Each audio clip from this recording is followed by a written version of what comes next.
Hell yeah. Welcome to episode 1 of X and 1. Oh no. Not the music again. God damn it, Cliff. I don't know, that music slams, man. Episode 1 of X and 1. Oh, there's a delay. Someone's looping in. Is I it? don't know, that music slams, man. Episode 1 of This is real dad shit. This is very powerful. Bad at technology, folks. I blame Cliff. His mic is muted, and my mic was Oh, muted. it's Cliff. It is Cliff. It is Cliff. It is the daddest of the group. He's got the most kids. All right, Cliff, do you have well, speakers on? I'll take over for Cliff. So X and 1 is pretty much a show that's dedicated to lists for, quote, the rest of us. Those that won't be winning GTs on the regular, but might fuck around with the fun list, find ourselves in final. So basically, it's to quote what I said earlier in the Discord, if you're trying to paint your dudes, slam games, drink some beers, and maybe win no matter what, this is the show for you. Hell yeah. The way to be. I love live tech shooting. All right, let's see if we can unmute Cliff without unleashing the fucking dragons. He says It's not you. He says it's not him. All right, let's find out. Oh, you chose to mute yourself. I can't unmute you. I don't have that power. Well, unmute yourself then, champ. What do you mean? He broke it. I don't know what he did. All right, so we're gonna do this a little bit out of order then, because Cliff was late to sound check, so now he has to pay the price. That's right. We're pretty much gonna break this show up into 4 sections. So we're gonna do a show questions, because everyone has questions about how to be like a dad and still like play this game and everything, because it's hard, especially if you want to be like competitive. On top of that, competitive could be competitive in the hobby, like competitive painting, or competitive like with your event placement, or just your general mindset. So we're gonna do show questions. I got a lot of questions about the orcs that I've been slamming recently. Anthony and I have been doing a lot of work with Team USA, WTC, and I have about 9 armies kind of in my roster. But the one that's probably in my top 3 right now that I'm doing reps with is orcs. Anthony's going to talk about World Eaters, who I've also been playing because I'm a big corn stan. And then Cliff's going to talk about LVO if he ever unsorts his mic.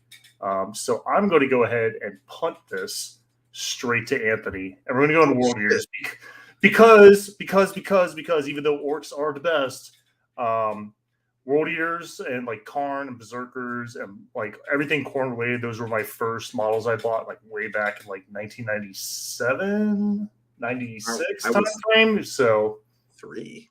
Yeah, we won't say how old I was. So Anthony, why don't you go ahead and like talk to us about World Eaters, and I'll jump in there with like questions and comments as well, because I've been playing games with your list. Yes, I love the world where we don't know how old Tim is, where he's just like this ethereal age where like he's got a kid, but we don't know how old the kid is. It's like this weird, like, how old is Tim? Anyway, so I've been playing the fuck out of some World Eaters. They are the perfect, like, real simple game plan, real simple codex, high execution, high motor, high ceiling army. They do it better than anyone. It's not close, in my opinion. So yeah, they do it real good. I've been having a lot of fun playing them. It definitely catches folks off guard, which is pretty good for a sneaking into the meta list. We will get Cliff back shortly, I'm sure, while he sorts his tech life. But yeah, that's the short version, is that World Eaters do it consistently, do it well, and if you do those things, we're good. Yeah, exactly. It's kind of, I was having a discussion with another member of WTC, Team USA. Yes, Cliff. We did it! You're still in the back seat behind us, Cliff. We're talking about World Eaters, and there's no stopping this train now. So I was talking with another member of Team USA, and it was funny, man. He was like just like overthinking it. He's like, I feel like this is a good matchup. Like, he's like, why is this army doing so well? Why is this list so good? I don't get it. He's like, yeah, it's got some damage, but like they're not durable. They're like kind of fast, but not insanely fast. He's like, their threat range caps at 23 inches. I'm like, oh, only 23 inches. I was like, what happens when they get within, 11 inches of an objective? 23 inches of objective. Like objectives don't move, you know, like what then? And he's like, well, I don't know, man. I'm like, he basically just like hand waved all like everything that I was trying to tell him. And then I'm just sitting there kind of like a little bit exasperated.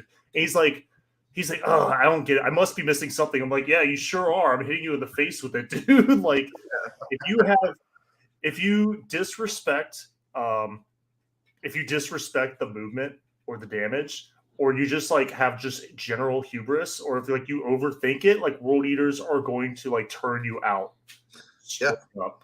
Straight up turn you inside out. But they're not like, there's no tricks. It's just like if you show up with World Eaters and you play and you have like playable terrain and you play like a competent game of 40k and you like Anthony always says, you just execute.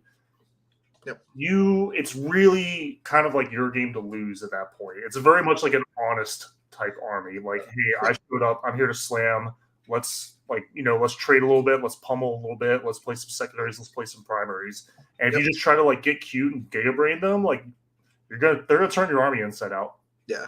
Losing to World Eaters is also ugly. Like, you don't lose to World Eaters in a pretty manner, is my experience. When you lose to World Eaters, it looks like scoring 0 on primary and your secondaries are a disaster. So the differential gets real wacky when you lose to them. Beating them is not pretty either because their secondaries are very difficult to stop. But losing to them is particularly like, oh, man, I'm going to walk out of this with a 30. If you park your entire army on 2 objectives and then you walk away from the table and you come back and your opponent has tabled you three turns later, you'll have a 27 on the scoreboard, including paint. Yep. Literally, you go AFK and you'll have a 27. So, I mean, like, that's your floor. Yeah. I love it. If you manage less, let me know. That's actually, like, kind of impressive. Not sure how, barring exiting to go get a massage instead of playing the game that you should be playing. That'll get you, as it turns out. So, but yeah, they brought you multiple rounds. World Eaters are the perfect, like, en route to winning at all the things army. Or if you're just like, I don't have the time to travel to all the shit, I want to make an army 3-color minimum and play my brains out. That's World Eaters. Like, get the reps, go to some events, and crush some nerds that underestimate the shit out of your monophase army. Also, fun little thing you can do, if you notice someone underestimating it, just be like, yeah, man, one phase, that's all we do. That's all we got. You know, we're just going to get in there, we're going to charge you. Yep. Some big Emperor Palpatine, I'm so weak energy. Just so weak. Yeah. And then on turn 2, you hit them with the lightning and turn their army to ash. Vader, I see what your comment there. The not having options for warlord traits and relics because of name character restrictions, it does kind of suck because in some ways because the whole game is it's supposed to be like your dudes, and so not having like those like little knobs and things you can turn kind of sucks. I'm not sure if this is the way they're going to go for 10th. It might be. I'm kind of hoping it's like a thing where, just like when we lost the ability to pick our spells and our litanies and stuff like that at the table when we saw our matchups, and we all kind of like poured one out because that was kind of a cool aspect. But then 6 months later, we just kind of got used to it. It's gone. No sense really mourning it. It's not going back.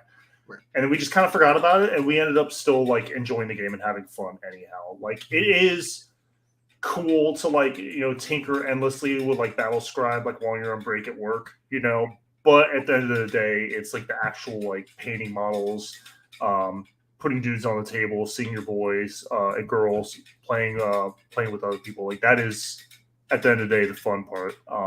So yeah, I'll miss that if this is the direction they'll go. But I think in the long run, I'll just get over it, I guess. I think for what it's worth, given like assuming limited design work capacity at Games Workshop, if they're putting more work onto the like interesting data sheets, interesting army mechanics, like relatively high floor for performance, you can feel good if you're new, but like high ceiling if you're quite good. I'm thinking like looking at demons that have the same sort of limitations on relics or warlord traits, but like cool stuff going on inside it. With the exception of Flamers of Zeech, which were outrageous. Imperial Guard, they're pulling back on that, although that book is also outrageous because they went way Well, too hard. that book, they gave all the things, right? They have the warlord traits, the relics, the this, the that. I think World Eaters is actually a shining example of being able to do less with more. Like, Tim's played World Eaters now, but I can attest to they're fun as shit. Like, you don't have a lot of relics, you don't have a lot of warlord traits, and it doesn't fucking matter. Woo! So, yeah. It is a lot of fun. Also, anyone who remembers the Sisters Codex from 8th edition that kind of came out like right around like LVO time frame. Part of me kind of thinks that this is like that kind of situation, you know, like compare the 8th edition Sisters Codex to like the current Sisters Codex, and you can definitely see like some design evolutions as they added like the second wave of models, stuff like that. I've heard rumors to the grapevine, grain of salt, of Juggernaut Cavalry and Butcher Surgeons in the future. Maybe, I mean, I haven't heard anything about this, but like I think most people are hoping for Red Butcher Terminators. So that seems like a pretty reasonable, like 3 new models, second wave kind of thing. So maybe they get the second wave some point later on in 10th, and there's like a more like fleshed out codex at that point. So I'm just happy that my boys have a codex, even though hot take, I think Thousand Sons, Death Guard, and World Eaters should have just always be like supplements. But hey, if they want to roll them out, make their own faction codex, like fine, I'm not upset about it. Yeah. It is hard trolling in chat. We see you. We see you. Did you guys? Because I was out with my dad-related 40-year-old battle my technical difficulties. You guys already people know who you are. We did not do a super formal introduction. If you want to hit the intros, yes, yeah. All right. So like, I'm Cliff. I'm not particularly good at 40K, but I do visualizations good, and I get to talk a lot with stat check folks like Anthony and Ennis and Jeremy and Nathan behind the scenes to make sure all that stuff happens. I also get the pleasure of talking with people with Tim, and I've been talking to him about this podcast for like months. We finally were able to get him on board, so you guys get the full Tom Pawnee experience. I'm going to kick it to Anthony. You need to be in person for the full Tom Pawnee experience. Oh, this is true, and I blame Tom for not coming to Vegas so I could get the full Tom Pawnee experience. But sorry, man, it sounds like I super missed out. Yeah, we'll talk more about that in a minute. Anthony, who are you? Don't be humble. I am. Oh man, so many things now. This is such a different answer than like a year and a half ago. I am a starting player for the Team USA for WTC. I am an Art of War coach. I am a member of the OG now Stat Check team because we have multiple shows, so I get to refer to it as that. I am a contributor for Greenhammer. I was ranked 10 in the world last year. I was ranked 6 in the world in my first season when I was playing more aggressively in singles. I was best in faction Drakari when they were probably the most broken they've ever been. And I was best in faction for CSM last year when people kept telling me that Emperor's Children was the best army in the game for a little bit. So I like to pick a faction or 2 or 3 sometimes and slam it real hard. And that's pretty much the things. I like getting real good at stuff. I don't list tinker or spiral. I like find a concept and basically don't touch it. And that's basically it. I don't do any of my hobbying, so I get to shortcut that part of the thing. Thankfully, I have good friends who I pay well to skip that step for me, and that's pretty much it. I play the game a lot. I simp for European events because they're better than most American ones, if that counts as a thing. I think that's all my stuff. Oh, and I have a tattoo of Team Australia on my thigh because I lost a bet. Yeah, Anthony's superhero. I've seen it. It's great. Terrible bets. Tim Penny. What up? Where are you now? Yeah, man. Some of you guys might know me. I've been playing the game since like 2nd or 3rd edition. You're like, oh, you must be pretty good, right? I'm like, I'm aggressively like B- at the game, which is like I think fine. It's it's good. I was when I joined, I basically kind of like left the game in like 4th edition.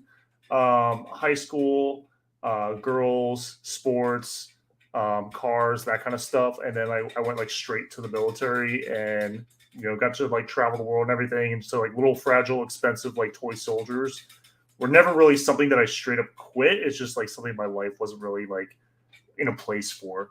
So I came back, got out of the military, got a career. I'm an air traffic controller. I work down in Miami. My wife and I moved out here, settled down, everything like that. And I kind of joke around, like after we got married, as soon as the ink dried, I'm like, yeah, so I'm like super into Warhammer. Just kind of like caught her out good. So she's been like super accepting of that. I found a store locally, started hitting the reps. That store has grown and gotten huge. We had a kind of a local contingent of competitive guys that I didn't really know, but I kind of introduced myself down with them. And then they put me in touch with, I guess, there was a big team in Florida that was kind of combining all of Florida. And I was like, oh, what's the name of this team? They said, oh, they're called Brohammer. And I was like, oh, cool. And so I joined this team, introduced myself. And apparently this was like right when like Lennon, Siegler, a few other guys, several guys in there were basically kind of starting to rise. But like, I think some people knew who John was through BiffPod, but no one really knew who Siegler was. And at the time, like we had a separate Tal chat and he was just spitting some like crazy stuff that went against conventional wisdom that was out there, like with like ITC and everything, like everyone was talking about like big units to deny kill more. And he was taking like MSU drones, basically giving up kill more. And then, but like killing everything that could like, carry the end game. And so he would just basically flip the script. And it was just like, it was really cool to see like that unconventional thinking. And then Brohammer, we basically decided that it had gotten too big. We'd split up into smaller teams. That's when I started my team, Miami Dice, all the guys down here in South Florida. A bunch of the guys went to Art Awards, stuff like that. And then I was kind of on my upward trajectory for competitive 40K. And then my wife's like, hey, by the way, I'm pregnant. And right after my kid was born, hey, by the way, global pandemic. And so it was just kind of like, grown a lot as a player, but and I think I was doing really well in 8th edition, and I think I'm way past that now, but I just don't really have the time to commit to like constantly pounding out these events and everything. So a lot of events I do are local, or I play with other competitive guys who do travel to events, and I'm like a sounding board for them. I practice. Right. They get exposed to stuff. They ask me like, hey, what do you think about this matchup or that matchup? I test it out, we proxy it, everything like that. So I'm able to, between that, talk with people, I'm able to still stay plugged in and finger on the pulse of the meta. And that's generally how I do it. But talking to Cliff, it's basically what spawned this idea is like, I'm someone who's was competitive, but is now a dad and has less time. And I kind of started here. And I think in some ways I'm up here, but like time-wise and commitment, like I'm now down here. So how do I maximize my time? And there's other people who are kind of like never got to that point of traveling to like 12 plus events a year, placing at majors, winning GTs, stuff like that. But it's like I would like to at least see the top table, when I'm finishing up the event. But I have a kid or I have commitments, I have stuff like that. And that's kind of when Cliff and I came up with this idea. Yeah, it's hard to be good at Warhammer and good at work / family / partner / dadding life all at the same time. It is doable. It is doable. Cool. So let's roll into Cliff. Talk to me about OVO, man. Yeah, man. This is a little late, so for context, 2 things. Luke, you're hilarious. I know it's actually valuable to have this sort of Zoom style chat because then I can meet people in person. And they do like, oh shit, like you're big. He's so big. He has like a solid, like I think, like inch or two on me. Pretty large. And yeah, that's big because Tim is, all for context, quite large. I know we all look like we're the same height on this camera. Surprise! They're both like a full foot taller than me. Anthony's stout though. Strong. Yeah, so like I haven't been to an event ever in my life bigger than like an RTT of like 24 people, right? Like like 22, 24 people. So I was like, cool, LVO, around 1,000 folks. It's going to be sick. Let's slam it down and see what happens. Two things. This is in line with the like both having a good idea of what your expectations are going into an event, any event, like your first giant LVO, your RTT, whatever it is, and also like planning accordingly around your personal capacity. I brought knights. Fewer decisions to make, relatively strong. Some matchups going to be straightforward. I brought a Castellan, which, to one of the questions we'll be covering later, was not because it's good, because it is not in an Imperial Knights list. There are much better options. But I had recently repainted the plasma cannon and just wanted to put it on the table because I had that guilt of like, man, I've been looking at you for like 6 months and like, you need some time. So knowing that I was not in any position to compete really for anything at LVO other than like get in there, slam some dice, win some games, I was like, all right, I'm gonna bring the Castellan, I'm gonna bring an Errant, I'm gonna bring 4 Armiger, Warglaves, and 2 Halberds. Dad time. Realized that 2 things were true. One, I'd sold both Halberds and didn't realize it until the day before I was packing to go. 2, my son loves playing with giant robots, and he occasionally plays robots versus dinosaurs. Took one of my Warglaves, played with it. That was broken. So I had to purchase, model, prep, assemble, and base these 3 Armiger chassis in like a day. And because of a long history over the last few years of being a dad and also attempting a hobby, I like did it. I was like, we're good. This is fine. Like base coat, trim, corn red, flesh turns red, wash the base. We're good. I even brought some grass tufts because, you know, got to keep your base standards high. This was all good. They got it on the table. Everything's fine. I went X and 1, but a different flavor of it because I went 2 and 1 with a drop. Day 1. Okay. So like 2 things very quickly. One, the experience. Big undefeated forever energy. I'm like, oh, I'm X and 1. I'm out. I'm out. I'm out. One, it was like what an amazing experience to get to see like so many people that I know online I've been talking to for like years at this point, which is sick. Right. Meet everybody else in person, stat check crew, sick. Talking to tons of other people from the Discord, sick. Organizationally, like without question, I was like a mature working professional, without question, the worst organized thing like that I've ever been to in my life, and like there's not much else to share on that has already been shared. But man, the vibe of the people was like amazing. I had great opponents. But then I also like hit all these boogeymen, right? Like game 1, 1,000 Suns Flamers. Cool. Like I know how that works out via the dashboard and what the stats look like. So we're like, we're going to try and tough it out. I managed a tie. Super pumped about it. Like additional context, I had not played a game of 40K since October 15th. Like very cool. That's pretty good, man. Like tying the boogeyman, like without like any games, let alone like games against that list. That's good, dude. I was like, oh man, I'll just harass the primary over and over with these like 21-inch movement Armigers that can charge after that advance. Sick. I'll do that. Great.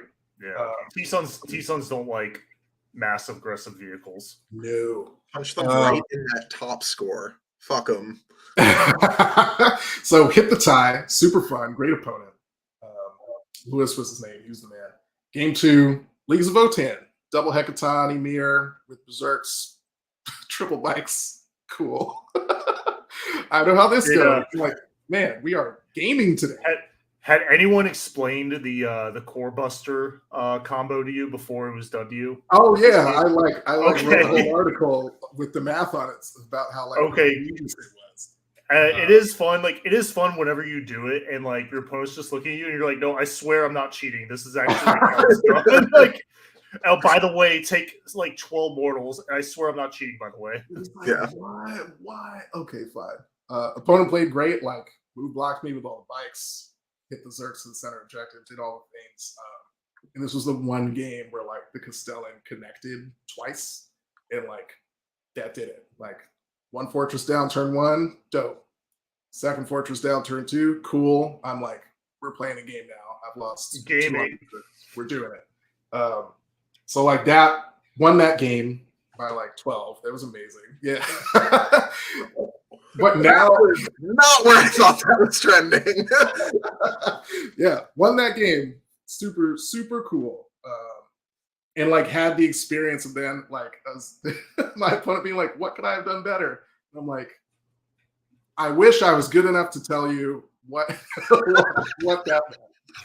I mean, here's the thing. Like, here's the thing that's always funny, and this is the thing. Like, pro players like won't tell you. There's nothing more scary than like an average player with like an average or slightly above average player with like an average or slightly above average list who just like doesn't understand like risk analysis and just rolls hot. It's just scary. Like where you're like, they're like, oh, surely he won't go for like these like 4 10-inch charges, you know, because that's suicide. And he goes for all of them and he hits all of them, and you're just kind of like, you're like, oh, man, you're like, this is how I'm gonna lose. This is how I'm gonna lose. That is the yeah. scariest thing. I do think that there was an element of like just the ability to send an armager across the board, like 30 inches or 28 to 30 inches to hit an objective is amazing. So this was a thing we talked about before the event, right? Because we were like, we could take Paladin, and then Mr. Typhus was like, actually, you're in. Yeah. And I took that to heart and said, like, Typhus knows exactly what the fuck he's talking about. So I'm going to take his advice and take this era. And yeah, look at that. I can go harass everywhere in every other the opponent's territory pretty much every turn. Yeah, that boy is moving.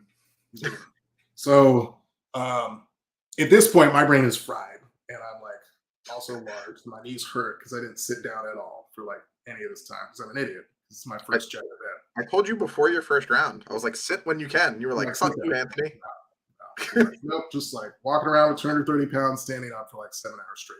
Cool. So I like hit game 3, and I'm like, there is a spa outside the hall. I could just go get a massage and drop this game. And so I did. And this was like power dad move. I waited for my opponent to show up. I was like, hey man, this is either good news or bad news for you. I'm going to drop this game. You win. I'm sorry if you wanted to play a third game, but I'm sure they'll repair you if you would like to play. And I'll be back in an hour if you just want to play a game for whatever. But like, this is all you. And he was like, yeah, cool. That's fine. Thanks a lot. It's going to be cool. He had a Disciples Bellacore list. I'm kind of sad I didn't get to see how that worked on the table. So peaced out. 1-1-0. 1-0-1. Next day, hit Owen B from the Discord. He's the man. He's got a sick Blood Angels list. He is awesome. We set up shop. I'm like, oof. this is not going to go well for me. We played out like 2 turns. And I was like, I don't think we need to do the rest of this because I'm pretty sure you table me and then like dominate everything. Did you get stabbed a lot? Did that happen? Yeah. He's like, I think I just get wrecked. What's your threat range? The whole it's the whole thing. It's the whole thing. It's pretty fast. I see. Cool, you can backline for like a turn. Yeah, you get 1. Yeah, and then you go first, and you're like, oh, fucking. What do I do? If you're bringing, don't backline if you're playing knights. Like, you know what you're there for. Like, just I know. It's like, no, we're going front. We're gonna hope to go. We're gonna go like deploy on the line. Hope to go first. That's how we do it. So I lost that game. Owen's the man though. Great dude. Great list. Watch out for him, Pacific Northwest people.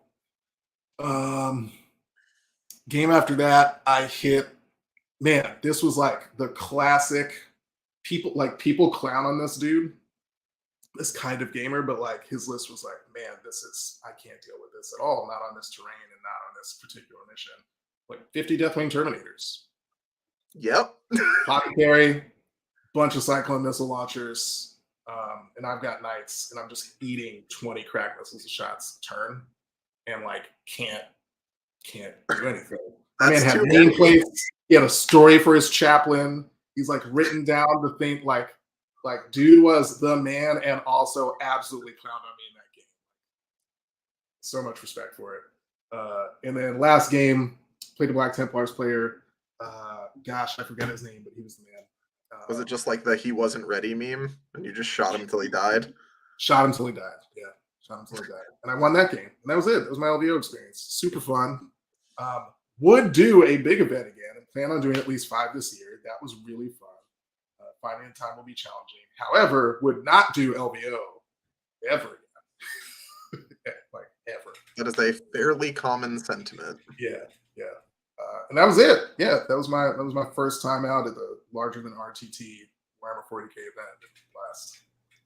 Sweet. Yeah, I tell people all the time, like, man, the GTs and the majors, I know a lot of people get intimidated, but they're so much fun. Like, RTTs are fun, but GTs and majors are really fun. I mean, if I would tell anyone who hasn't gone to an event and is thinking about it, if you can, I mean, don't wait, just go out there and play. It's like the same people who are like, oh, should I bother getting to 40K with 10th edition right around the corner? Blah, blah, blah. I'm like, hey, man, I've been playing since 2nd edition. 40K has like largely been the same for decades. Like, just go, just get out there and go. Don't find some excuse that's not real to like delay your satisfaction. Like, just go out there and do it. But if you can, like, try to go. If a GT is your first event, that's actually like really cool. There's not like a certain like level of competitiveness or readiness you have to go. Like, you have to be to go.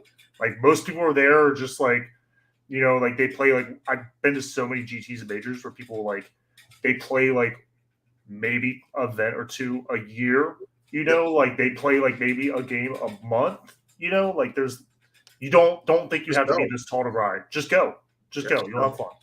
To kind of hammer home like a thing that's going to be a fairly common theme for you guys, it's like, don't let perfection be the enemy of progress here. Like, just go do the thing. Like, showing up will always be more valuable than being like, no, it must be perfect. Like, perfect doesn't exist. I go to like messy events where I like barely wrote a list and my army is a nightmare all the time. Like, just go do it. Bro, I've gone to like events. I've gone to events and like just like had to play down because like I've just forgotten a model at home. Yeah. I'm just like, well, okay. Oops. 1950. Here we go. Yeah.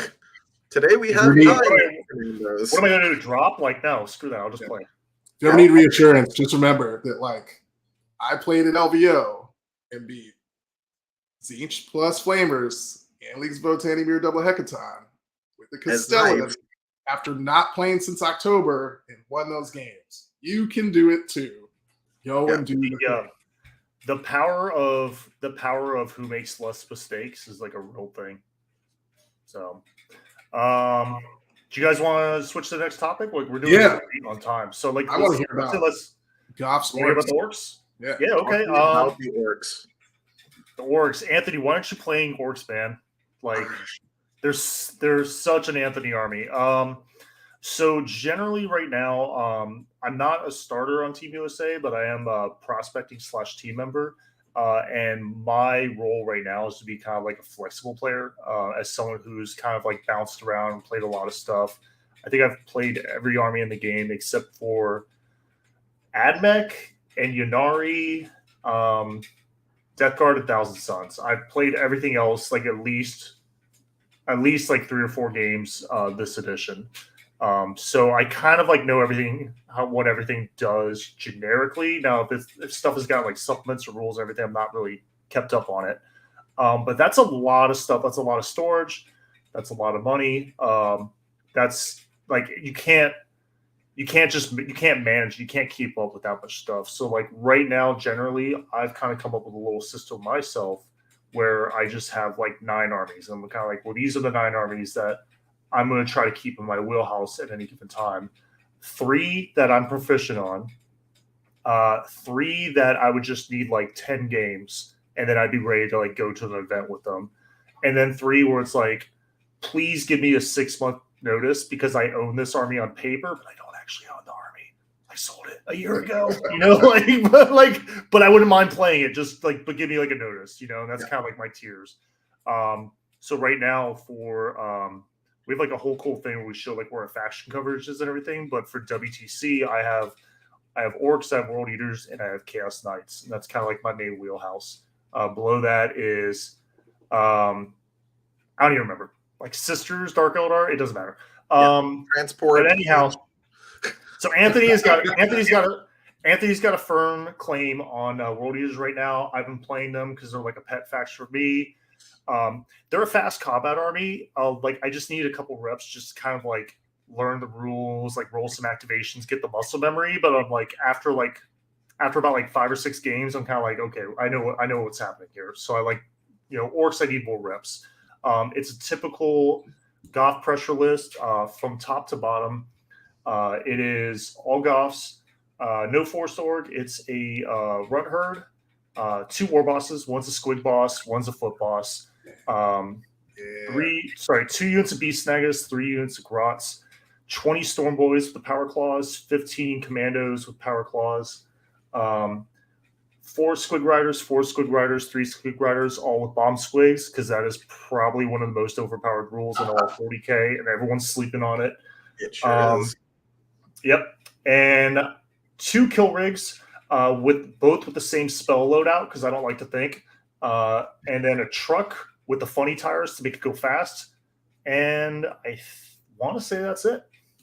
It's really simple. You stay. Oh, and how could I forget? A unit of 4 killicans with scorches.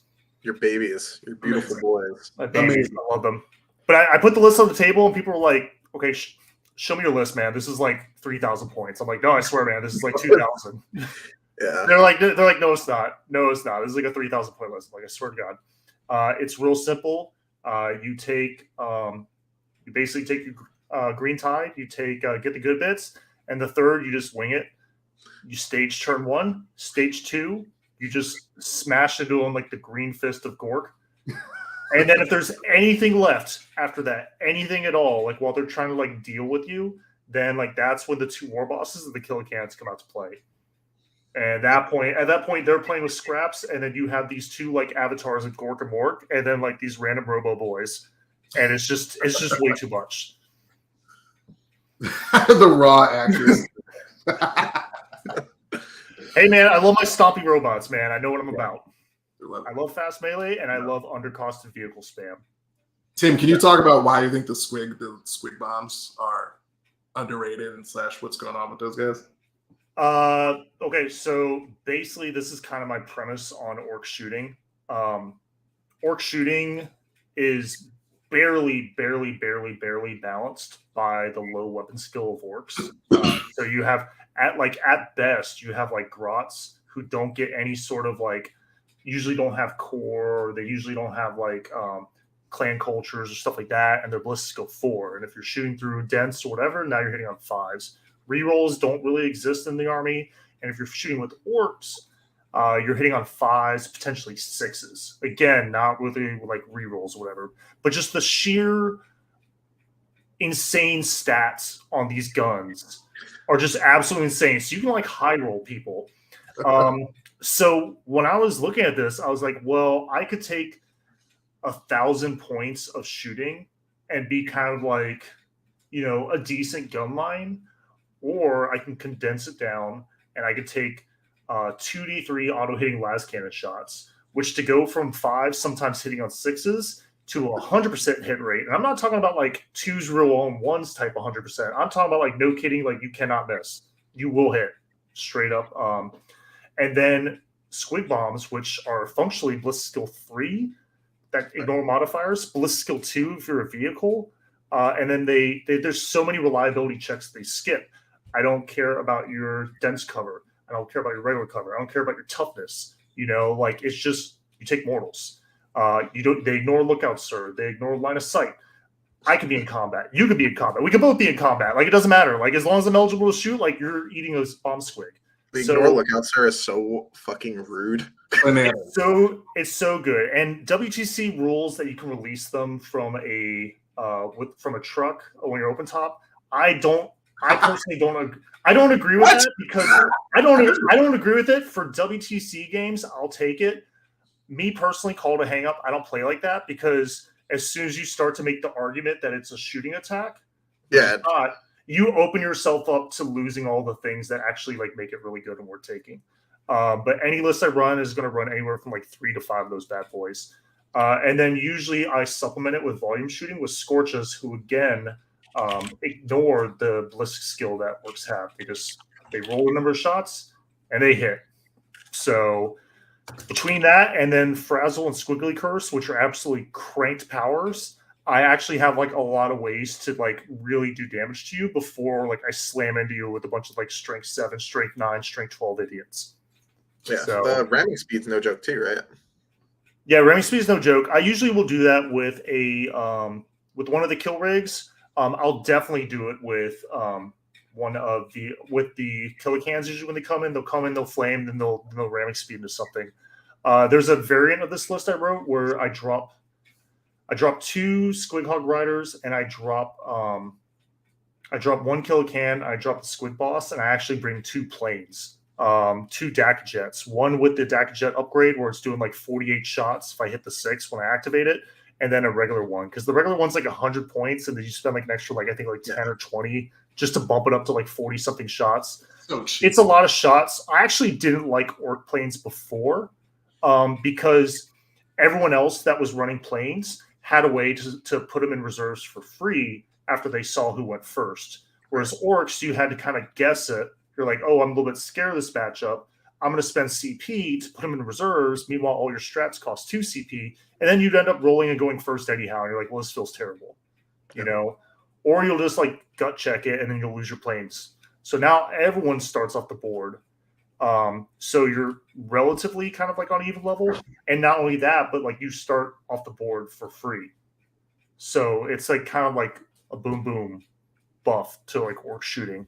And the best part is now with WOG giving your vehicles a 5-up as well, you basically have a custom force field that you used to have to pay for and cluster up around this one guy. Well, now you get it army wide.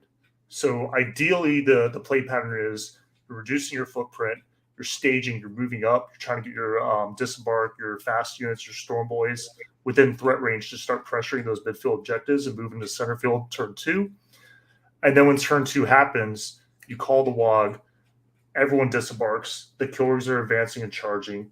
Your truck boys are now like they're a table over because like they have just like, you know, like flipped onto like the next, they're like in round 4 while you're still in round 2. It's true. The planes have shown up. The Kill-A-Cans have shown up. Everyone has a 5-up involved. Everything has ramshackle. You're getting charged. You're getting shot. You're getting bomb squid. You're getting like psychic power. You're getting last hand. And it's just like absolute overload. And now like you're in the middle of the board.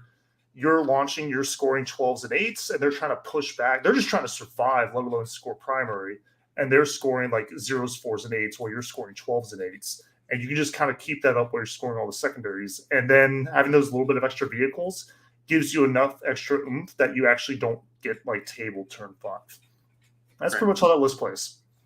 I think that a big thing with that, and a thing that'll like cycle into this later, is that like when you're in a position where you can get a lot of reps, you can become very comfortable in like fairly chaotic game states, and you're just chilling. This is just a Tuesday for you. We make madness happen as orcs or as world leaders or as this and that. And your opponent's out there trying to like big brain stuff or like get crazy and do all this stuff. And you're just like, yeah, man, this is chaos. This is what we do on this turn. Good luck. And you have to make hundreds of decisions in a game of 40K. Adding a couple hundred more increases the likeliness that your opponent will break along the way. And you can just watch for the break and be like, and there, thank you. That'll be a win. It was funny. It was actually getting out of my comfort zone and going from Sisters and Dark Angels, where they kind of like missile out and they just take a unit every single turn. Going from, and they're very fragile, going from that to playing like Knights on the regular is kind of like what got me a little bit out of my comfort zone, getting used to getting shot, getting charged, and kind of like mixing it up in the center, but being exposed and being vulnerable. And so the biggest thing I feel is just not letting yourself get nickel and dimed turn 1.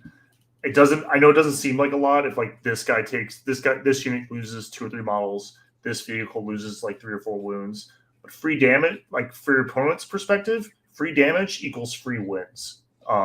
We used to say that a lot of competitive video games. I was a big World of Tanks player for a long time, and that was the thing they always said. They said free damage is free wins. Free damage is free wins. If you were able to just get like chip damage in the beginning when everyone was like staging and moving into position and you weren't taking damage back, you didn't really have to push that and go for kills. That would manifest itself 20 minutes later when you start getting the mid and the end game. And I found very much, unless you have like Space Marine Apothecaries or some sort of mechanic like that, that's generically true in 40K as well. So you really, really, really, with this list, you want to avoid chip damage. I usually don't expose anything except for maybe the truck boys turn 1, and they're actually they're just trying to detonate screens maybe, and then like maybe tag stuff so that way next turn it can't do actions or something like that, or just like basically prevent it put stuff in combat, so now it can't advance, it can't charge, that kind of thing. And so it's just these little small intangibles of disrupting my opponent. People but really. Good. Sorry. I was gonna say that was really it. It's cheap, it's fast, it's cool, and it has WOG. And a lot of times sometimes I'll keep it for the WOG turn, but like sometimes, especially with the squig high tires, it's just fast enough on its own. Yeah, I think people underestimate the value in removing your opponent's like play the mission elements when you're playing an aggressive army like this. The ability to just go up and be like, and you have 4 less units of chaff now. Your turn. Oh no, I traded down on points. It's like, what are you gonna play the game with? I'm in the midfield, and you have 4 less units. Yeah, you killed my 2 that did that as an example in World Leaders. But like, yeah, go on. Hold the objective with your 500-point crisis unit.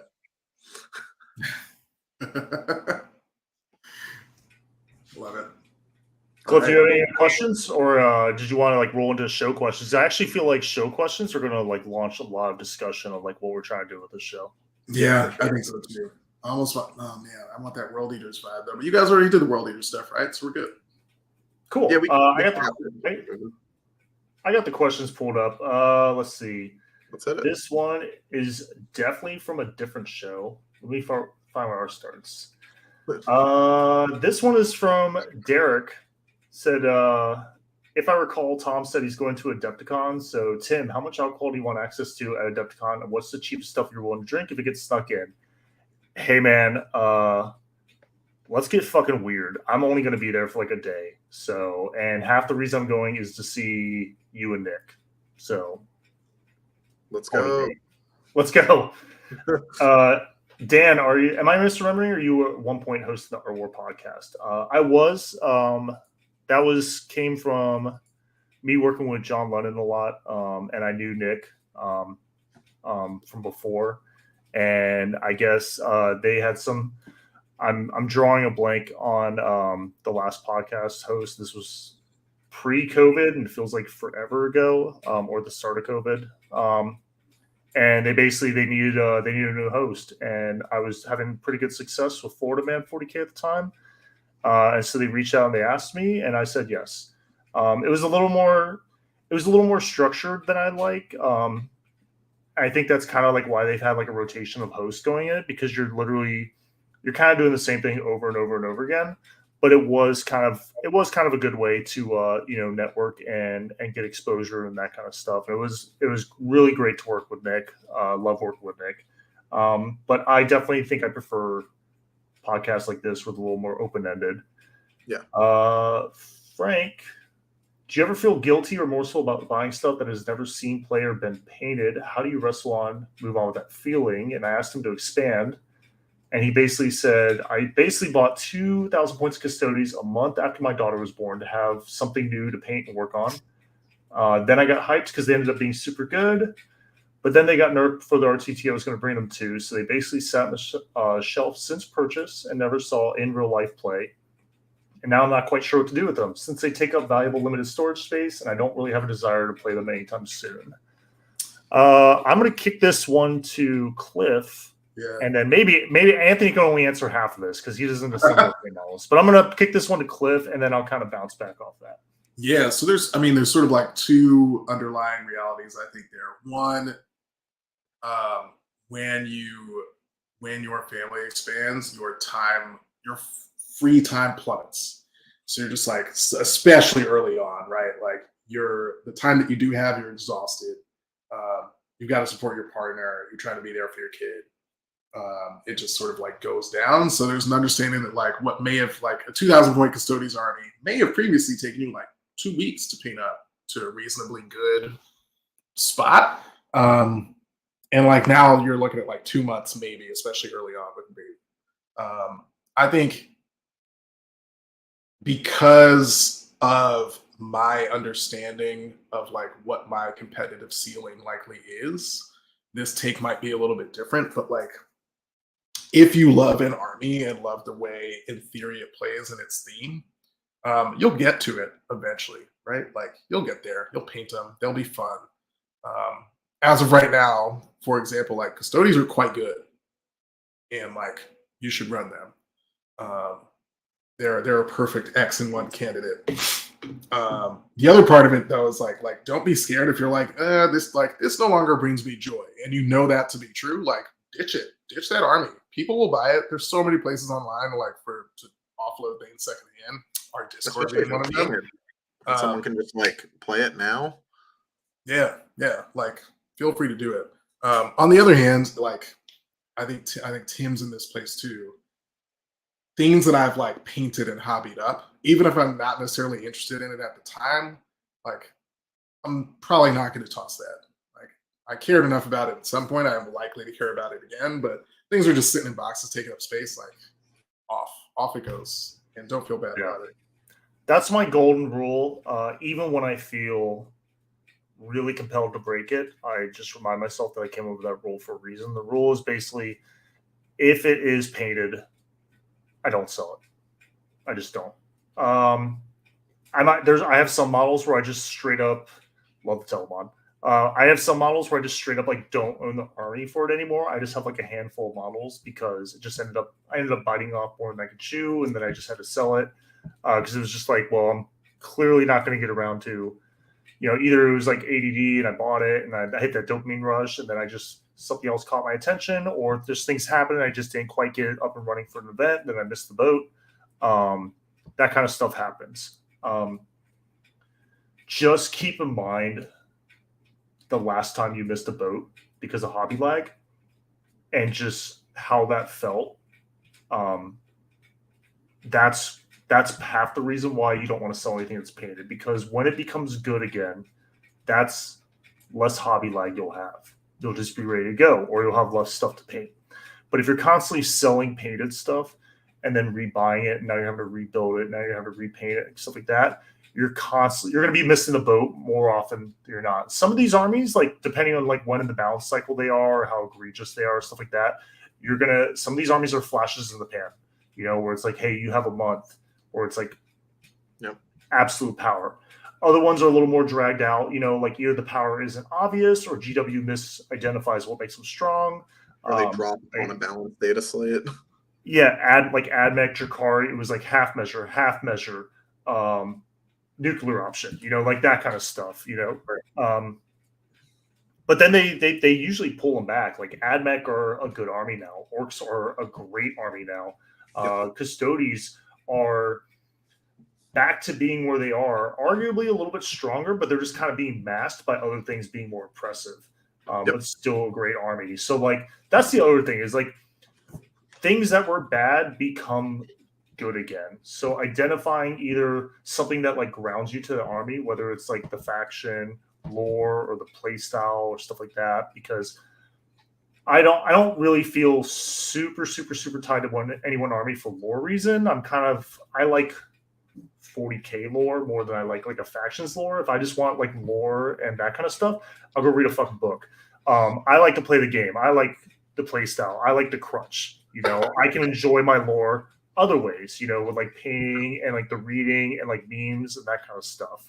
When it actually comes to the table, I don't really feel like that lore connection, but some people do. If that's what ties you to it, that's what ties you to it. Yeah. But the other thing is, you can kind of recoup if you wait for deals. If you buy used models, if you buy the bundle sets, if you sell your used stuff on eBay, you can generally keep the cost of this hobby relatively low after that initial investment. As long as you're not like growing past it, you're like, okay, I have 3 armies. At any one time, I'm going to be playing one, building a second, and then selling the third one. You just keep that rotation, and as long as you're not expanding to 4 armies, you can kind of like keep cycling your funds in and out. The thing is, when you're painting for yourself, you don't get paid for that time. So anytime you sell a painted model, you're losing money, essentially, because of the time. You're not getting reps. You're not getting paid for it. You're not commissioning for someone else. And that's time you could be spending playing games and getting better at the game. And you're just not. So that's my piece on it. Makes sense. Living that market PvP life. Yeah, exactly. Let's go to the next question. Actually, close up the pins. You fool. Here we are. What army? What army has? Well, it's just the gray on gray Discord menu. What army has the most and least daddy energy? We talking about like Wait, are we talking about dad energy or daddy energy? Daddy energy. I think it was the second one. I mean, there's definitely some armies with like zaddy energy. That's for sure. That'd be like custodies, maybe orcs, I guess. Yeah. Let's make this a two-part question. Like dad energy, as in like what armies are dads most likely to be playing versus like what armies should you be playing? Yeah. What are the new balances of 40K, Tim? I'll tell you, every time I've gone to an event, I pulled around one opponent, and he's like, yeah, by the way, my son is playing in this event. You know, he has always been playing like Ultramarines, Guard, or Orcs without fail. Like those three. Yep. And then if it's like Ultramarines, it's Turbo Dad. I'm talking about like pleated khakis. He's got like the phone flip. It's awesome. So, shout out to pleated khakis. No hate for you if you show up to the no hate, but like they always have like that military horseshoe cut. You know, I'm just like, it's an actual Ultramarine U on their head. I respect it. But that's my answer: Ultramarines, Guard, and Orcs. Yeah, those are definitely Ultramarines especially feel like the new balances of 40K. That's legit. Yeah, bro, they keep their lawn like Codex compliant, man. That's true. They flip their burgers at the Codex dictated like 3.5 minutes. They don't press down because that releases all the juices. You know? No smash burgers in there. I think so. If you're thinking about as a dad of 2 children under 5, the armies that are most amenable with like your availability of time and conversely your ability to like go and slam games fast, it's got to be knights of both flavors. You can model them up quickly. They'll look good. You'll get time. You'll have fun. Then custodies, again, like you've got access to gold spray paint in either rattle can or airbrush form and some brown wash. Like you're good. You're gaming. They'll be up and at it.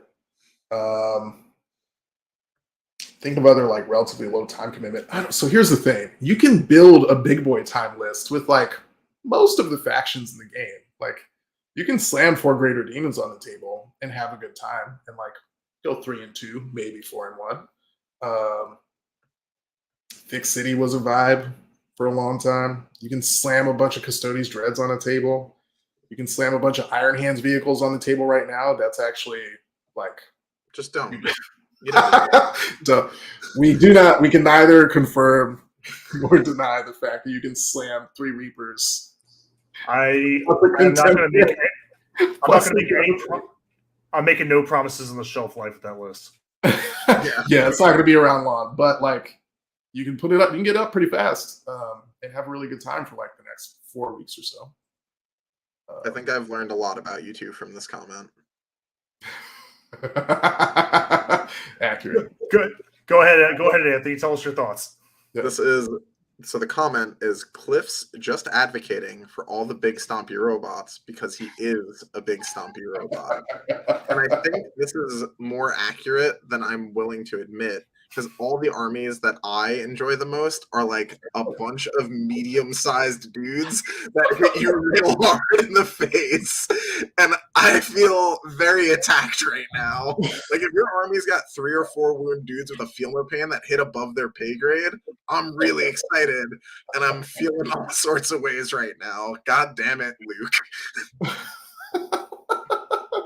No, the army is me the whole time. Why? No. I definitely like it when something big is like just slightly faster than it should be, and it's like 5 feet closer than you expected it to be in a blink of an eye. And you're like, oh, yeah. You open up your cabinet and like I'm there, you know, like that kind of big NFL lineman energy where they're real quick for like 20 yards, and you're like, why are you that fast? Yeah. Nothing that big should be that fast. Yeah. No. Next question. Travel tips and hacks for flying to tourneys. Tim put me on for this. That's like more like the like advanced like collegiate level stuff. But I don't. So for the armies themselves, don't check your army.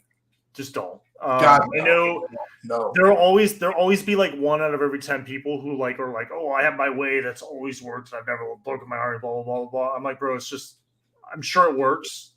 That's fine. but like whoever you give that advice to, they're asking for advice because they haven't done this before. They will fuck it up, and then they'll break their army. They'll be sad. That'll be because you gave them that advice. You know, like that's something that like once you no longer need advice, like you can try to like figure out like how to put your stuff in your luggage, wrap it in your nasty ass drawers, and then like not get it lost. If that's how you want to live your life, like I'm not going to stop you.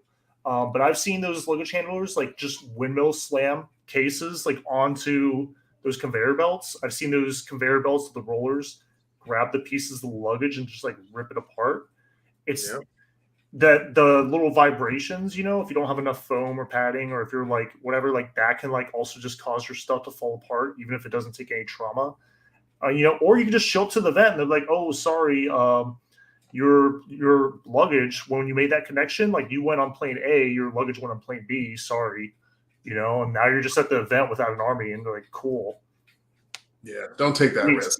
The Crusade case in the overhead, like it's not worth it. 4, 3, 2. Yeah, the battle phone cases are sick. Yeah, like, don't. There's a lot of good cases out there. I have the Citadel one, which I think is like okay. I have the Battle Foam 432. Not trying to like, you know, plug any specific brands or anything, but it is literally. Yeah, we're not sponsored by them. It's literally meets the regulations for carry on, and then if you're cheaping out and you're not getting the early boarding, then chances are by the time you board, like overhead bins are going to be full because people are putting like their huge jackets. Even though it's going to be like 70 degrees, like wherever you're going, people will bring like their winter jackets. So the overhead bins will be full, but it fits underneath your seat.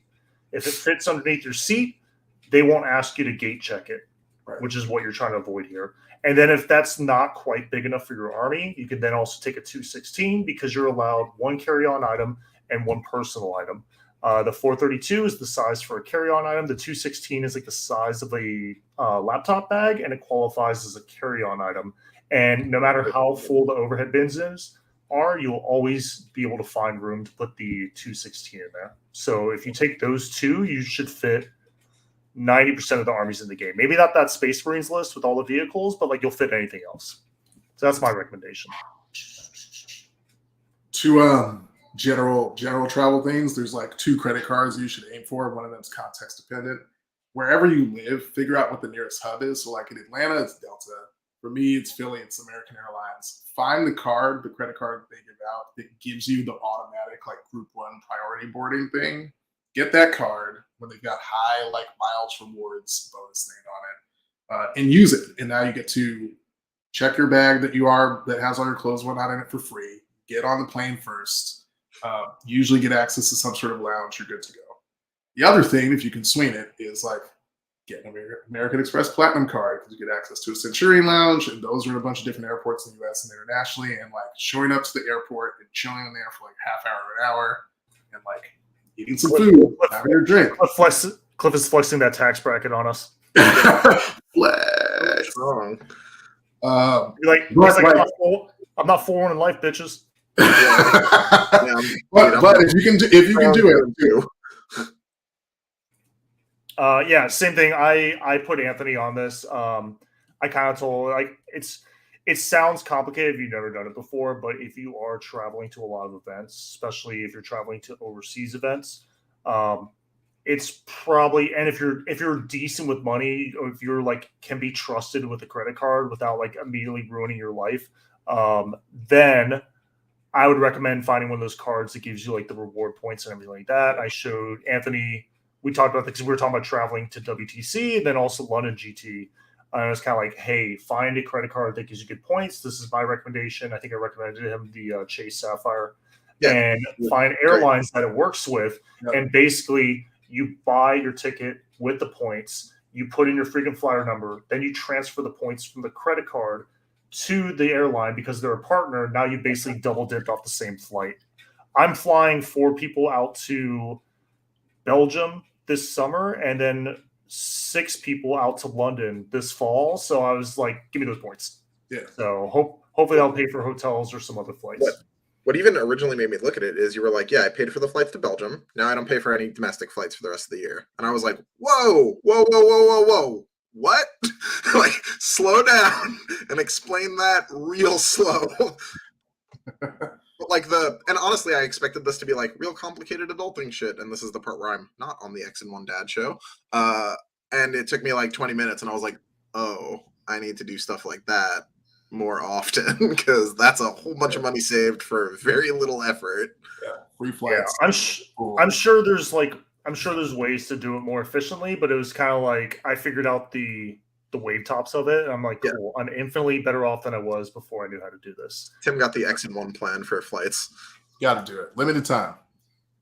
All right, next question: Horde versus this kind of dovetailed into what Cliff was saying earlier about the big boy time armies and custodies. Horde versus elite armies when you have less time to practice. Elite or less hobby time, but maybe more intricacy in play. I just got my Invisalign taken off. Intricacy in playing and vice versa. I'm trying to learn how to talk again. I'm a big Horde. I definitely prefer Horde armies. Cliff definitely prefers big boy time armies. So this will be a fun discussion. Cliff, why don't you go ahead and continue to talk about the Knights and Custodies? Yeah. So I mean, this is my general take. I would like to play a game, and like Anthony will hammer this into your head if you are one of his clients. Like, I don't want to put myself in a position knowing that I have limited time to practice and limited experience to make mistakes. Like, I want to make somewhere between 20 to 30 decisions a turn and like maybe mess up one, maybe. But otherwise, be like, I picked the right targets, I moved to the right places, I had the right plan, I executed it into what Tom was talking about earlier with his orc list. Like, I'm now putting it on you, big brain man, and on you, big brain lady, to like figure it out. Like, here is the problem. Can you solve it? Yes or no? Because like, I'm not going to mess up on my end because my plan is extremely simple. And if you're coming in with a high level of complexity, it's going to be more difficult for you. There's probably, I don't know, because I would love to play a Horde like Imperial Guard army. That would be sick. It would look super fun.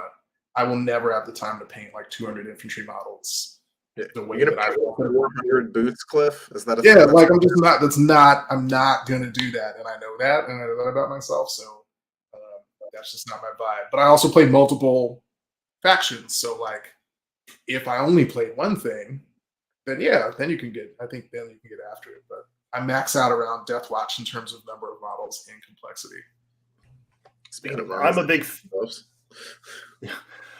fan of, like I said, I'm a big fan of Hordes. I love the big stomping robots too. But like, if I'm actually kind of like, I don't want to say tryharding, but like if I'm really here to like, like try to be contention for like a podium or something like that.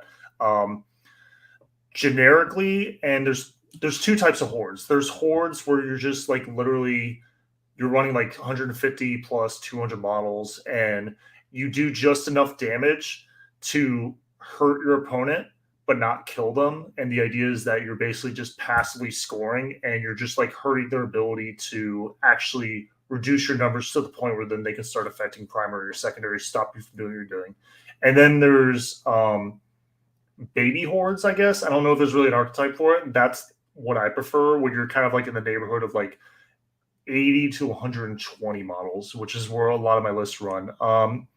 Anyone who has played against like my sisters or my Dark Angels or my orcs, they're all kind of the same thing. And this is also kind of like how I keep proficient on multiple armies, is because, newsflash, all my armies play the same. It's just memorizing like kind of like the stats and the stratagems and that kind of stuff. And most armies also, usually, except for the new orc stuff where they have like a trench coat full of weapons every time they activate, they generally, like, that faction has like a standard stat line, like a standard sister stat line, a standard orc stat line, a standard dark elder stat line. And then you just kind of have to remember like what weapons they have that kind of like adds or subtracts to that, or like is the exception to that. And you can like remember about 90% of it. And that's generally how I do it. And I just, the other stuff that I don't remember, I just kind of hope it like never comes into combat, and like it never like comes up. Like every time someone gets like my grots into combat, like during a log turn or stuff like that, I'm just like, like I was hoping this wouldn't come up, or like back when I used to have a homunculus in my list who I haven't ran forever, I used to groan whenever that guy got into combat because like now I have to look up his 8 weapons, which don't even matter because they're all super ineffective. But generically, you play armies that are the same. It's real easy to swap. I'm kind of going off on tangent a little bit, but the reason I like hordes is because hordes and MSU armies just naturally kind of play the current form of 40k very well, even if they have bad rules. And when they have good rules, it's very, very, very noticeable. Most elite armies, they need their rules to be extremely good / cracked to like maintain parity with the rest of the game because you're paying. There's like diminishing returns on what your points are getting you. Like, yeah, you're getting more durable, you're hitting hard, but when you actually like break it down on the amount of stats you're getting, the curve kind of goes like this, on how much you're paying per stat you're getting. So even though you have 2,000 points, and even though your individual models are more durable or are higher quality, there's a diminishing returns there. And in addition to the fact you can't be everywhere, and that only gets worse as you lose models. That's why stuff like Unleash the Lions for Custodes is a cracked stratagem for that army because it allows you to kind of like delay that attrition by spreading, and that's just what hordes or MSU armies do naturally.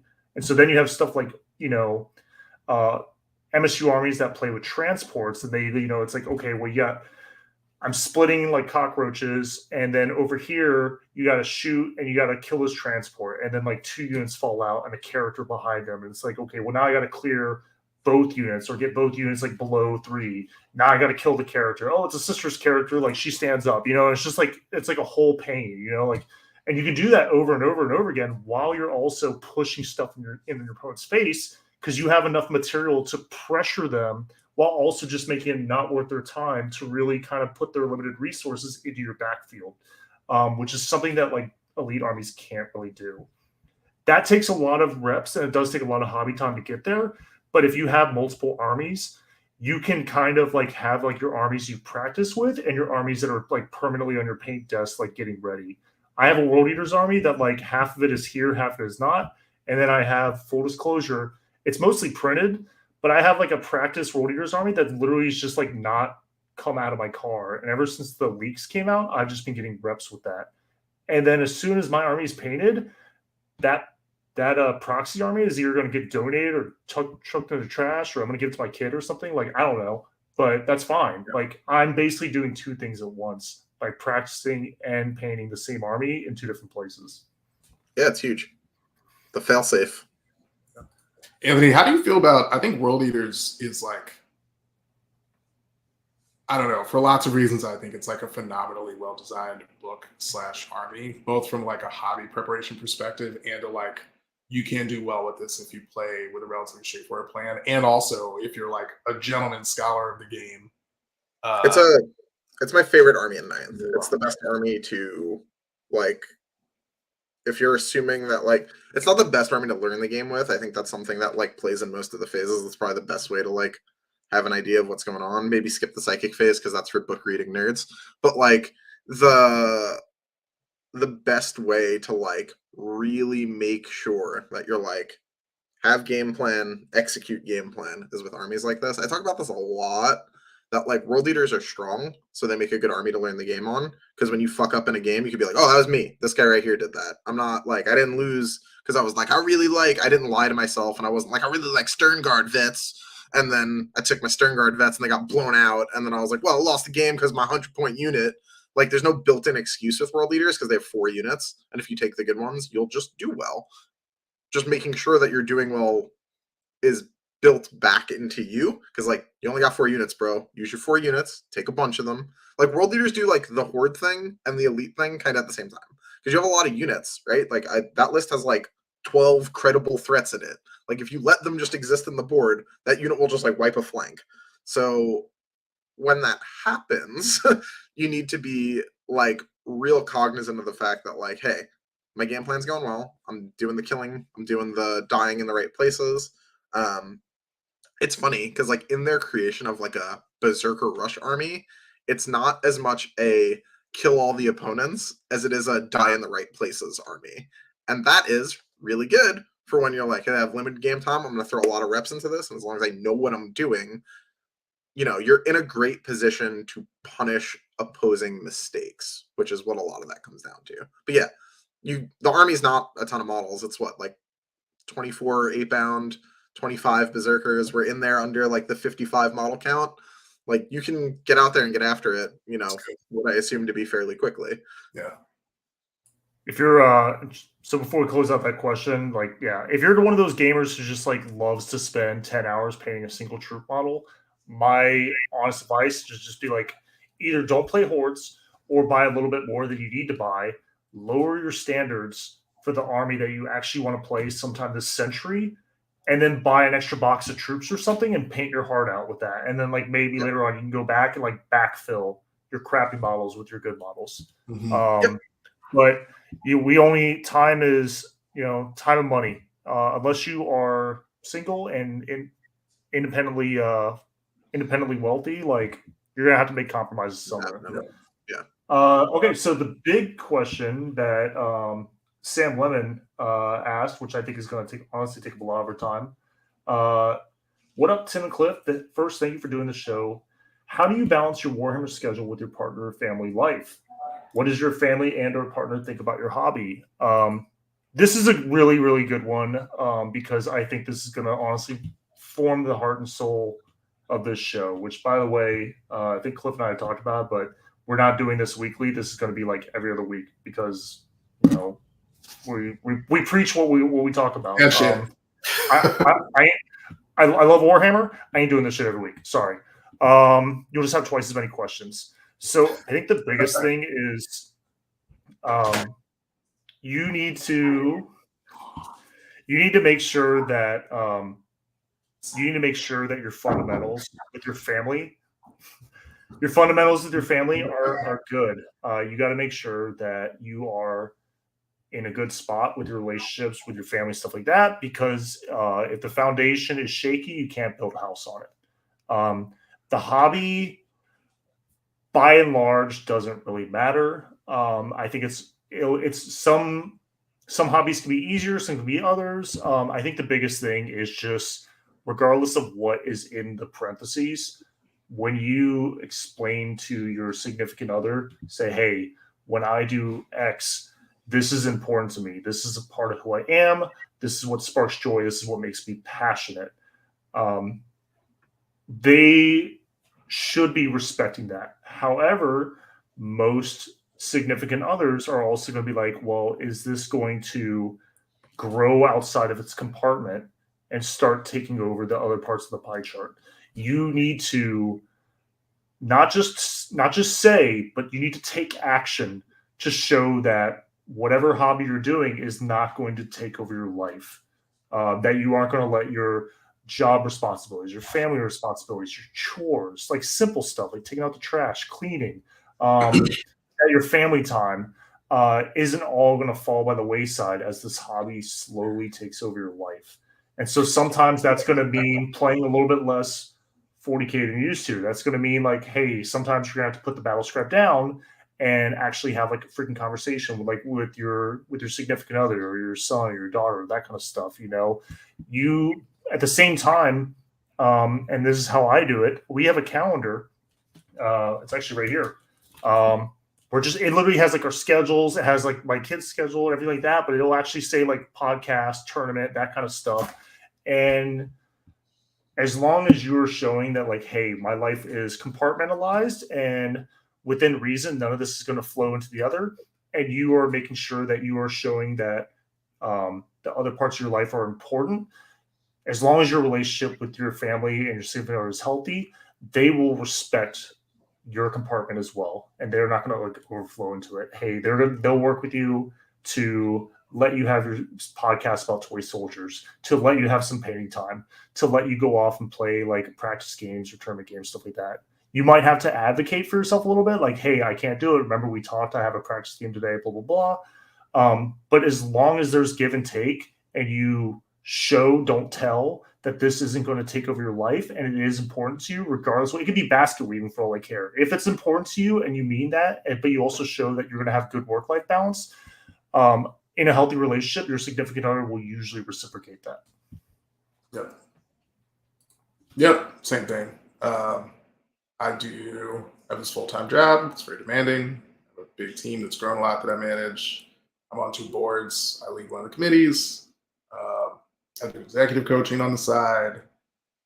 I do this, which is amazing. And then I'm also trying to like paint miniatures and go to 5 events this year. So like, it is a lot, but it is possible. I think being this engaged helps you realize how much time during the day gets wasted, and being forced to accurately schedule and compartmentalize that and throw it on a calendar so that you and your partner, like my wife's a surgeon, she's super busy too. Like being able to visually see what's going on and see those little parts of the day that are like not taken up, that are in fact free, that you can take advantage of, helps a lot. Like they're all about the joint calendar, and just having like ongoing good communication with your significant other, your family, to make sure you guys are on the same page about like priorities. Because sometimes the stuff just has to take a back seat. It is what it is. And other times you're like, man, like I need a de-stressful 2 hours. I'm gonna like go slap glowing eyes on these Necrons for a couple. Are we good? Great.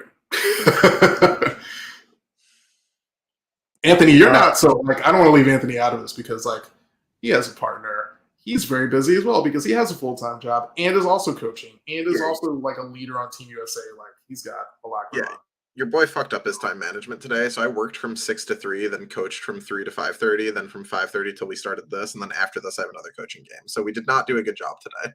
But I am learning. So for a small vulnerable moment, I grew up with suboptimal parenting is the probably kindest way to phrase that. So I am learning a lot as I go. I am 29 and I still don't super have time management down yet. Like not well anyway. So I am learning a lot through this process of juggling what is essentially 3 jobs between coaching, my actual it's not anymore a job, it just pays more because I work it more, but like my IT job and like trying to help as much as I can with Team USA. I am having to learn to like juggle these things on top of like still remaining being a good partner. Like somewhat recently, my girlfriend broke her foot, so now like she's home. So now it's like, all right, let's make sure that she's good while I'm maintaining all these other things that I'm doing. I've had to like, there's just like not been an option. I've had to just start writing down when I'm coaching because I can't not. Like I will just like miss things, or like someone will be like, hey, we want to start now, and I'm like, oh right, yep. So I have to like try and like find a better system. I think this like written calendar will probably work better than this stupid whiteboard. Like I'm trying my best with this whiteboard, but like I have to like wipe it off. Then I'm like, oh god, that's last week's thing. And then I'm like trying to maintain it, just doesn't work. So maybe the paper one will work better. I don't like. We're gonna learn as we go. I swear by the calendar, but I'm very big on communication and stuff like that. That's kind of my wife and I always like, she started talking about like the love language, and I was just like, it's just a bunch of stuff that doesn't mean anything. And she like, for example, like this is the open talk relationship. She likes like little they're called acts of servitude, which doesn't sound right. Maybe that's what they're called. I'm like, acts of service. I was like, that was it. I was like, they could probably come up with a better name for that. But anyhow, like little chores, stuff like that. And then I didn't really think about much about it. And then after a few years, we kind of had like some miscommunications, which led to some frustrations. I was like, you know what? I think, because I just gave her an answer when she asked me. I was like, I don't know, quality time, whatever. Now I realize it's actually communication. I get very frustrated when I, for example, if I say, hey, there's an opportunity here for someone to assume something and miscommunication to occur, and the person's like, nah, it'll be fine. I'm like, no, you're doing it. And then miscommunication occurs. I'm like why don't we could have just skipped this step. So the calendar is good. What I would say for you, Anthony, is something to help me out a lot in addition to the calendar is come up with like a priority system, and your priority stuff like that is set in stone. And then just kind of have like lower priority stuff, and like the stuff near the bottom, it's like, hey, if you end up ahead of schedule on certain things, go ahead and knock those things out. But if a little bit of things happen, you get stuck in traffic, a phone call goes longer, a podcast goes longer than you expected, you get sick, stuff like that. The only thing you lose out on is the lower priority stuff that could have waited anyways, or just wasn't important. Speaking of, we got like about 4 questions left because I know that I saw Cliff's wife kind of poked her head in. I know what that means. So we got about 4 questions left. I'm going to zip through them real quick. So most efficient ways to get practice games in. Actually skip one. I'll come back to that. Most efficient way to get practice games in. Local team is good. This is also a great time to practice with a clock. Because if you don't set like the timeout, you'll fill the time, and a game that could have been 3 hours is going to like balloon to 5 hours. So show up early, have your army ready to go. If you get there before your opponent, just text them, be like, hey, I'm going to randomly roll a mission or whatever. Start getting things set up, start staging everything. So that way when they show up, be like, hey, pick your deployment side, boom, let's hit it. It's a great time to practice your clock. So be like, hey man, I'm really kind of, punched for time. Like, you don't really have to abide by it, but like, you mind if we just play by a clock? That way we can be sure that we're out of here by like, it's 5 p.m. now. That way we can be sure we're out of here by like 8 p.m., 8:30. Most people usually will be like, yeah, okay, that's fine. That's agreeable. You do that. And then like maybe you spend 15 minutes, kind of shoot the shit afterwards, like kind of debrief, talk about what you liked, what you didn't like, blah, blah, blah, blah. But then you're out of there. That's a good way to do it. The other efficient way I would say to get practice games in is decide what you want. Do you want to play full games, like where you want to really see what's going on, where you practice the mid-late game, or do you want to practice stuff like deployment, first turn staging, second turn, like go turn? If you're trying to do that, just do re-racks. I know people like every time we bring up re-racks, there's always like that one person that's like, oh, well, re-racks aren't actually good because blah, blah, blah. Don't listen to that person. Don't listen to them. Re-racks are really, really good. They just want you to play for a 5-hour game. Leave them alone. Most games are decided in the first 3 turns, honestly. Like you can play like a 3.5. You can literally play like a 2.5 round game. Talk out the bottom of turn 3. Do lessons learned. Re-rack it, and then either just go again or have the other person go first. Fix your deployment. Approach things a little bit differently. Like especially if it's a new faction, new archetype you haven't played before, haven't played in a while. They've gotten some buffs or whatever. You're not playing full games. You are getting insanely efficient learning value for your time. Let's see. Best way to get significant others in the hobby: travel without making them feel excluded. Travel to group events. Group events, travel to destination events are good. Yeah, as far as the hobby itself, some people are just not going to ever get excited about this hobby, no matter what. Some people like they might think the models are cool, whatever. But like some people just don't want to play Warhammer. Some people just don't care about the lore of your dudes. Like maybe they'll humor you a little bit, but like maybe it just doesn't go beyond that. Like if that's the case, don't pressure them with it. Don't force it. Don't force it.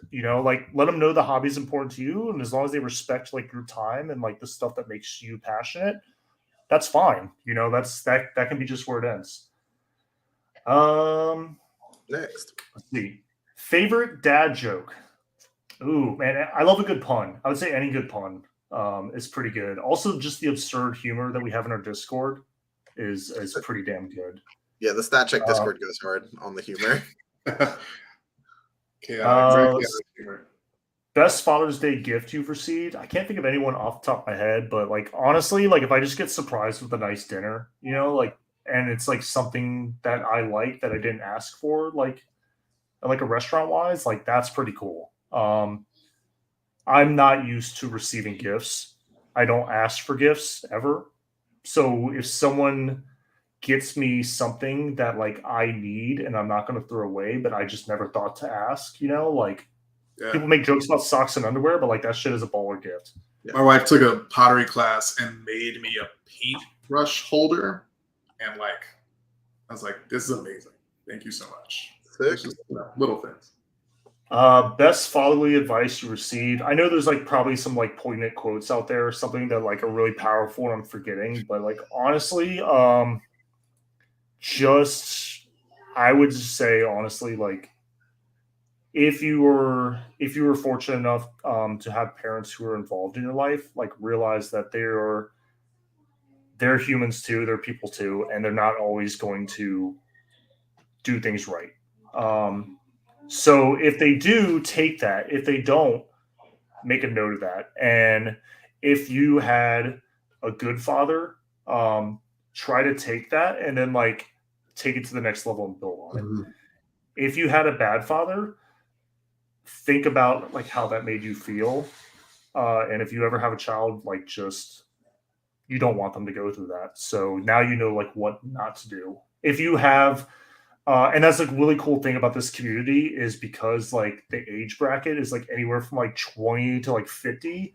And there, we are getting more female representation in the hobby, but there is a big part of this hobby is learning to be social with other people. And I think there's lots of opportunities to potentially, like find father. You can have a father and then still have like friends who are also like somewhat like father figures, and are good people to like model after, like the way people talk, the way they treat other people. Like you can take that and like put it in your toolbox of like how you are a parent or even just how you are a good person. Like having good father skills or having good interpersonal skills will just make you a better person at the tabletop when you're spending 3 hours across the table from a stranger. And it'll just probably just make you like not a piece of shit. So I highly recommend it. Seems good. Cliff, you got anything on that before I go to the next question? No, I mean, like if you have kids, spend as much time as you can with them. Realize that they're little humans too. They make lots of mistakes who don't really know what's going on in the world. Give them grace. Give yourself grace for getting frustrated. The time goes by really quickly, so do what you can to be nice to them and gentle with them, and spend all the fun time with them you can. Yep, you can't get that time back. Have you seen the menu? Man, it's on my Netflix. I haven't seen. I've seen reviews about it. I don't really care about spoilers. I read spoiler reviews all the time. Like if anything, it makes me more excited. I'll probably watch it within the next week. What assembled 40K model would be the easiest to eat? Scarabs, yeah. I'm gonna say haywire. I'm gonna say haywire mines from the curses. Cheating. Does that count? That's not cheating. Brimstone hearts. Brimstone hearts. Oh, they're so spiky. Although like they would, I feel like with like a little bit of sauce, like they have little pockets to like hold like sauce in. So like maybe, but I'm not cheating. Don't be mad because I'm cheating just because I answered the question better than you. I bet you could just swallow like a Hearthkin warrior. No, they're pretty round. I mean, whenever I think about this, like I always think about, I'm like, what could I pass? So like, it's got to be rounded. One step ahead. Will I forget to unpin all these after the episode? It's more like, will I stop at these and not unpin all these other people's questions? Ooh, favorite food to grill. I'm simple. I just do burgers and dogs. I do like smoking though. So like a good brisket or a tri-tip. I'm a big fan of. I seem to always fuck up ribs, but I do like brisket and tri-tip. This is a hot take. Corn on the cob is baller. That's good. Grill. Like very like the best version of that you can get. Fully support. Pineapple. Pineapple's good. I like pineapple. Okay, last question. This will be the last question, unless I missed any. We might hit some in the comments. How much army? Oh, this is Anthony. Isn't this your commission? How much army hopping is too much army hopping? It's a loaded question. That's a loaded question from your commission guy.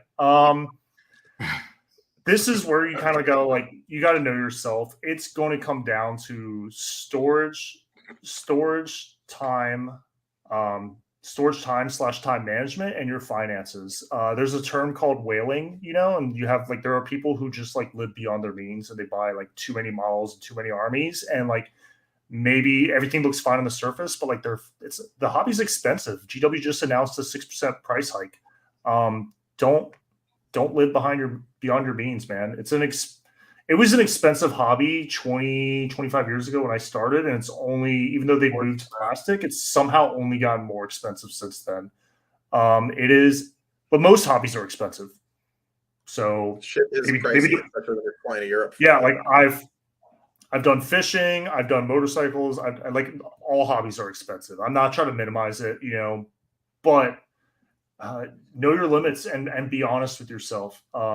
If you have like a problem or potentially developing another problem, like this could impact what I was talking about. Like this could have like an impact on other people if you're not single.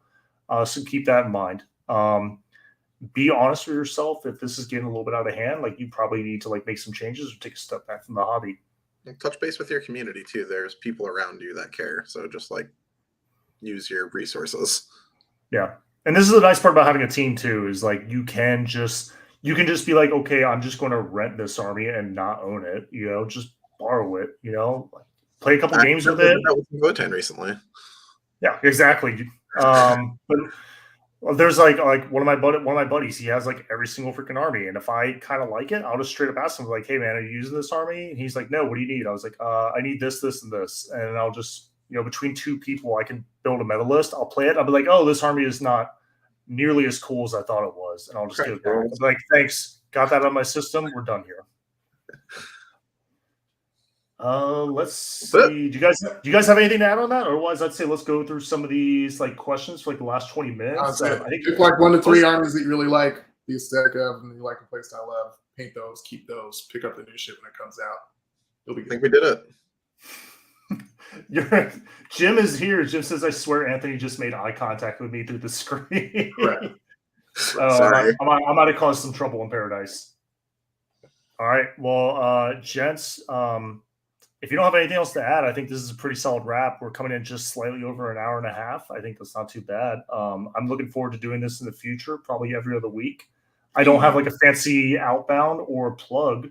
So if you guys do, now's your time to do it. Anthony, why don't you start with your plugs first? Oh no, I am there's so many now. I'm an art war coach. I do lots of things with Stat Check. Check us out. Our Discord's the shit. It's the absolute best. It's undefeated. Literally, if I pick you to win a tournament, you will. Shout out to the Aussies and Jack. Subscribe, click the buttons, do the things. Cliff will give you a more formal pitch for Stat Check shit in a second. Do the stuff. If you want coaching, please hit me up. Let me know. If it's an army that I play, I will guide you along the way. But it's really like coming from my background in martial arts, it's much more important to me that you develop as a player than it is that I get a little bit of money from teaching you. So if it's not something that I'm comfortable with, I will send you to someone that will square you away correctly. So that's my pitches. That did it. Hit us up at stat-check.com. You hit that /coaching, you hit the coaching. Ennis is in there. Anthony's in there. There are players. They'll make it happen for you. /meta dashboard. That's where you get the visualizations of performance at 5-round and 25+ players every week for the past year running, which is wild. We got like 130,000 games in there. That is about as high quality data as you can find, about 40K at a high level anywhere. Hit up goonhammer.com. Our partners, they've got 6 stats themselves and often have columns written by the Stat Check folks. We got some by Jeremy in there. Anthony's working on an article coming up, and this is about to hit up Gene Stewart Cults Forum. Anthony's World Eaters list is featured in the World Eaters Codex review. And then do all the normal, YouTube stuff, like, subscribe, comment. Definitely keep this sort of thing going in the chat. That helps out a lot. But like, absolutely subscribe because it's how we pull the attention of Big Daddy GW. Which would let us do significantly cooler stuff in the future. We got big plans. Be on the lookout for them. Hit us up in Discord. Peace.